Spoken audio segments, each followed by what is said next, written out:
Morning guys, last one of the season for you. Starting the normal way and then a bit of something extra for you at the end. Northern League batting, Tariq Chiekti has got 852 runs. Johan de Silva's got the highest score, 151. And Mark Ackerman has got the most sixes, 32. He's only played 11 games, but he got the most sixes. He was a good player, wasn't he? Best bat in the league by a long way, I think.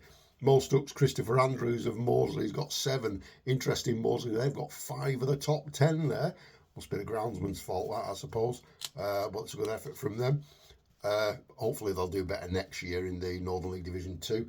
Bowling most wickets, late sprint, and it's been won by Jake Durnell from Longridge. He's got 65 wickets. Joshua Unsworth of, previously said, Maudsley, has got the best figures. He got an 8 for 46. Best strike rate is Mornay Venter. He got 17.29. The best economy rate, Ross Bretherton, 2.41. That's pretty decent, that from Ross. He got some runs as well. Fielding wise, Imran Butt at Garstang, he got 20 catches. And the best keeper, Harry McAleer, 28 catches, 11 stumpings for 39. Let's have a look at the table then, because this finished last week, you all know that. Excuse me. Fleetwood 266, Longridge 237, Netherfield 236. Blackpool 231, Kendal 224, disappointing from them with all their superstars. Leyland 211, Fulwood 208, Chorley 200, Garstang 197, Settle 157. They've underachieved. They're looking for a local pro for next year as well. They want to strengthen. And the bottom 3, Exton 121, St Anne's 111, and Moseley 59. So those bottom 3 will go into the Northern League Division 2 for next year. Team of the year, we've got Tariq Chiekti, Dominic Hendricks, Imran Butt, Vassal Govin, Johan de Silva. Keeper, we've got Harry McAleer. The bowlers, spin heavy here. We've got Jake Donnell, Matthew Siddle, Amar Ullah, Ross Bretherton, and Lukman Vahalwala. And I'm going to make Lucky the captain. He's lucky, isn't he? Make him the captain. I think that's the Northern League Team of the Year. If we move on to the Palace Shield, the top run scorer is Joshua Sackfield. Remember, it's league only. He's got a lot of runs in cups as well. 706. He's also hit the highest score, 152, and also the most sixes, 40. James Eccles of Torrizone's got the most ducks. He's got 7, and he opened the batting yesterday, which is a bit odd. Anyway, he's got 7 ducks. Well done to him. Bowling-wise, Donovan Zealand of Penrith in with the fancy blue trainers. He's got 74 wickets. He's also got a few runs as well. He's been the best player. I dare say he won't be at Penrith again next year because, as we find out in a minute, they've failed at the moment in their bid to get into the Northern League. He's also got the best bowling figures, Zealand, 8 for 18. Rory Riding from Penwitham has only played a few games, but he's bowled over 20 overs. Best strike rate, 15.2. And Sajid Khan, best economy rate, 2.72. Mohammed Takir, the old guy, the old Wiley Fox guy from Thornton Cleveland, he's got 17 catches.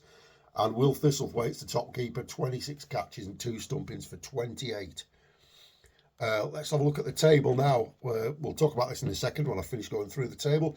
Barrow 214, Thornton Cleveland's 189, Vernon Carer's 181, Carnforth 179, Great Eccleston 176, Penwitham 160.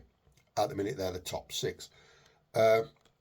Penrith 158, Lancaster 151, Rufford 136, Preston 124, Eccleston 88, Torrizone 53, and there's no relegation.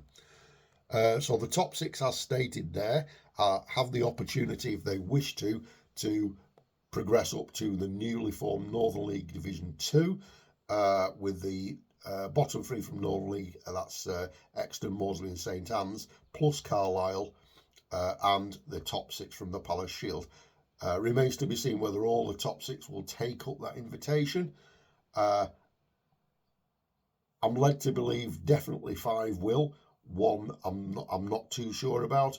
If one of them doesn't take it up, it'll pass down to 7th, which is currently Penrith, and if they turn it down, which they won't, it'll pass down to Lancaster, who are in 8th. So at the minute, the top 6 will go up, and I think that'll be a competitive league. That you'll be allowed to get a professional, and you'll be allowed to, obviously, to get an overseas amateur as well, as long as your professional's not an overseas player. So that's the Palace Shield looked at. Let's have a look at the Palace Shield Team of the Year then. Josh, the batting. So we've got Joshua Sackfield, and we've got Erasmus Pretorius. Then we've got Blake Davies, Nissanth Nithian, and Isaac Werner are the batting. I've gone for a specialist wicketkeeper. I've gone for Will Thistlethwaite. I know Pretorius is a keeper, but I like Thistlethwaite more. Then with the bowling, we've got Donovan Zealand, Darrell Waring, Dylan Conroy, Ben Sim, and Curtly Lowe. Last two from Lancaster Lane. Just to annoy everybody, I'm going to make Ben Sim captain. So that's your team for the Palace Shield. Now, if we go into the Westmoreland League, a little bit to say about this at the end as well. It's a little bit worrying for me. So batting, Jack Munnings, 725. He's done well for Burnside, didn't he? I reckon they'll have him back next year because they're going up to the Palace Shield. I reckon he'll come back again and he'll do well. Highest score, Josh Brabbins and Brad Stevens, 124 and 124 not out, respectively. Brad Stevens got the most sixes. He's got 21, and John Atkinson's got 6 ducks, but he's a bowler, so it's all right. Bowling, Rudy Nusthazen from Morecambe, seconds. That young South African, he's a good player in. 60 wickets, and he's also got the highest, the best bowling figures, 8 for 45. James Hullett's got the best strike rate, 11.29. Not bowled very much, but he qualifies. We're going to up the qualification next year in terms of number of overs. Richard Hanson, old Umbop there. He's got 2.2 his economy rate for Umbop. Well done to him. Fielding, Ryan Shepherd, he's got 14 catches. Thought he was going to turn out to be a better player, to be fair. A few years ago, I think he had some Northern League experience. He never quite kicked on. Most dismissals, Josh Brabbins, 18 catches, 9 stumpings, 27 dismissals in total. Now we'll move on to the table. As you know, it's finished last week. Burnside 303, and they've taken the opportunity to move up to Palace Shield Division 1. 303.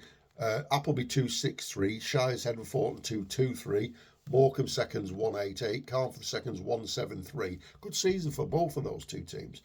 Holme 171, Lindell Moor 162, disappointing. Sedgwick 150, Wharton 148, and then the bottom 4, which are marked to go down. I'm not sure how that's going to work quite. I think this thing's still to be decided. Silverdale 130, Bear 128, Arnside 92, aging Arnside. They're not quite 92 yet, but that's how many points they've got this year. Kendall seconds, they've been a disaster, really, to be fair. They've had games where they've not turned up and couldn't get a team and stuff. So they've finished bottom on 60. Now, this team of the year for the Westmoreland League, this throws up a little bit of a worry. So batting wise, we're going to go with Jack Munnings, Josh Brabbins, he's going to keep wicket as well. So we've got Joe Cunliffe, Aaron Lomas, Jonah Avery, the overseas at home, and Ben Allison. Bowling wise, this is where the problem is for the league, in my opinion. Rudy Nusthazen, Ryan Davidson, John Hughes, Graham Crowther, and John Mason. I'm going to make John Mason the captain. He can bowl as many overs as he wants then, can't he? Only kidding. I know John. I'm only joking there. Seriously, the last three bowlers there, we can discount Nusthazen and Davidson because they're new to the league. The last three bowlers, John Hughes, Graham Crowther, and John Mason, they're the top bowlers of established players in the Westmoreland League. There's a struggle there. There's an age problem there, isn't there? Because when you top three, discounting the other two lads, when your third, fourth, and fifth bowler, when you add their ages together and it comes to nearly 150, I reckon you've got a problem. There's no youngsters coming through bowling wise yet. They need to be breaking through, but we'll just keep an eye on that situation. We'll look at that again next year. So that's the end of the review for this year. Worries about the Westmoreland League. I'm sure it'll come through fine, but at the minute there's a bit of a worry about it there. On the whole, overseas players, these overseas amateur lads in mainly in the Palace Shield and the Westmoreland League, I think they've been a success. I think clubs have found decent ones. It's certainly been a pleasure advising a couple of clubs on the process and stuff for me. And I know other teams that are looking at it next year. Certainly another 2 teams that I know of that don't have them this year are looking again next year in the Westmoreland League to bring one in.